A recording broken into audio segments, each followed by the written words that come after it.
మా ఇంట్లో దొంగతనం చేస్తావా? మీ ఆవిడే చేయమంది. రేయ్, మా ఇంట్లోనే దొంగతనం చేయడానికి ఎంత ధైర్యం రా నీకు? మీ ఆవిడే చేయమంది. అబద్ధం, నేను చేయమలేదండి. అబద్ధం అనకు. నిజం చెప్పు.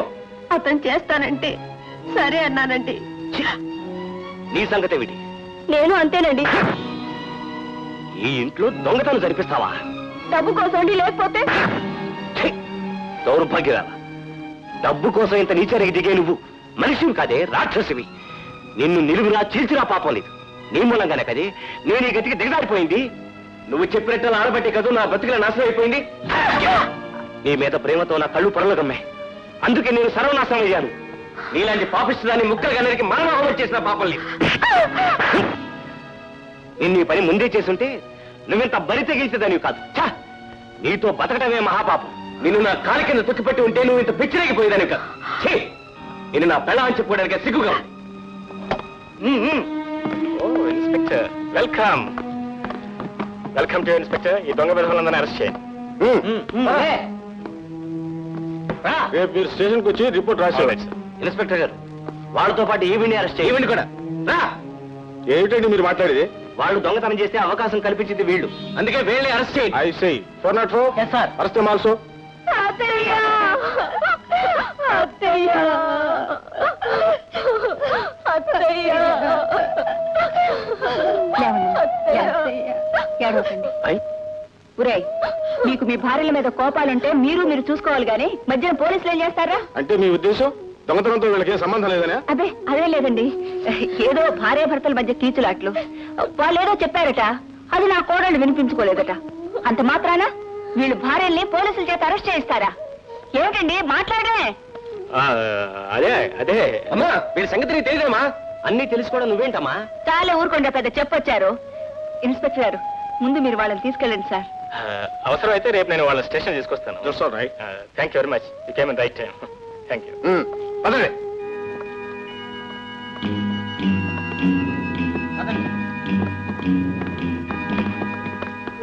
అత్తయ్య, నన్ను క్షమించండి అత్తయ్య.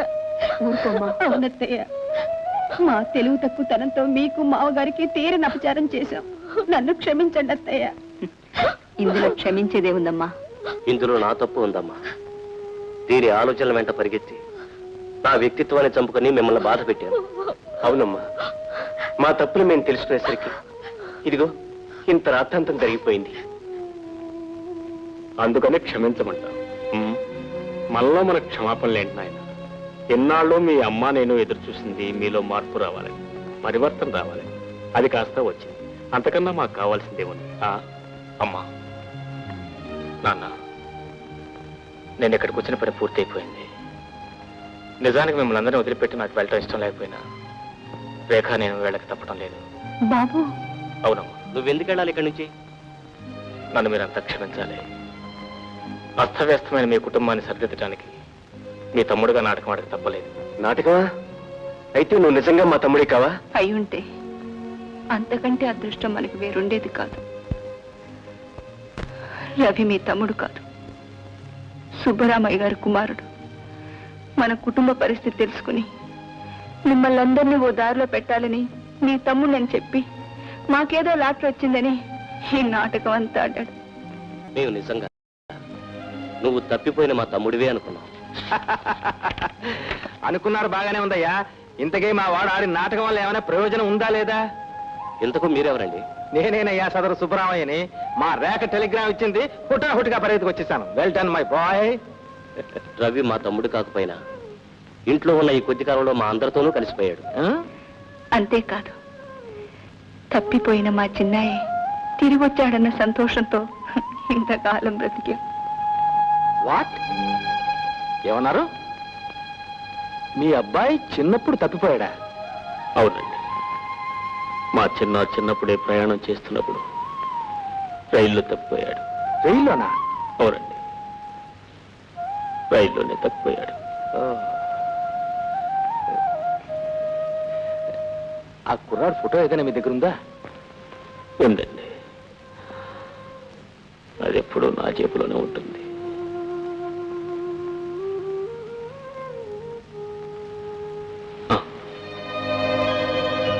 ఇది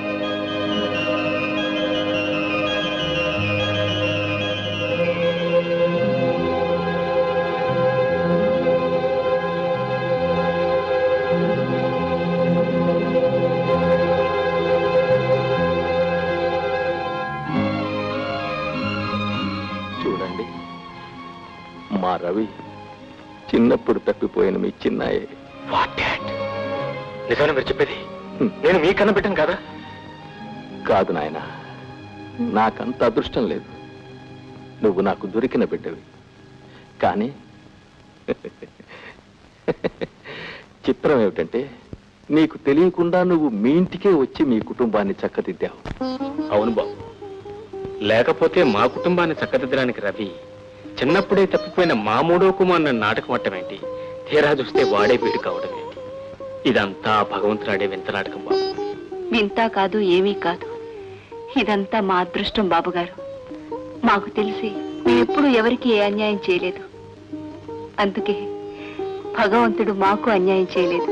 అంతా బాగానే ఉంది కానీ ఇప్పుడు తమ్ముడు మన తమ్ముడుగానే ఉంటాడా లేక సుబ్బరామయ్య గారు అబ్బాయిగా? ఎలా ఉన్నావు ఒకటేనయ్యా, కానీ ఒక చిన్న మార్పు. ఇన్నాళ్ళు రవి సుబ్బరామయ్య గారి కొడుకు, ఇక మీదట మీ తమ్ముడు పెంపుడు తండ్రిగా సుబ్బరామయ్య గారు మీ ఇంటికి వస్తూ ఉంటారు. వెల్కమ్. ఓకే ఓకే ఓకే, ఇక ఫ్లాష్ బ్యాక్లు చాలు. జరగాల్సింది నిర్ణయించండి. జరగాల్సింది అందరికీ తెలిసిన విషయమేనయ్యా, రేఖా రవిల వివాహం. సర్వే జనా సుఖినో భవంతు.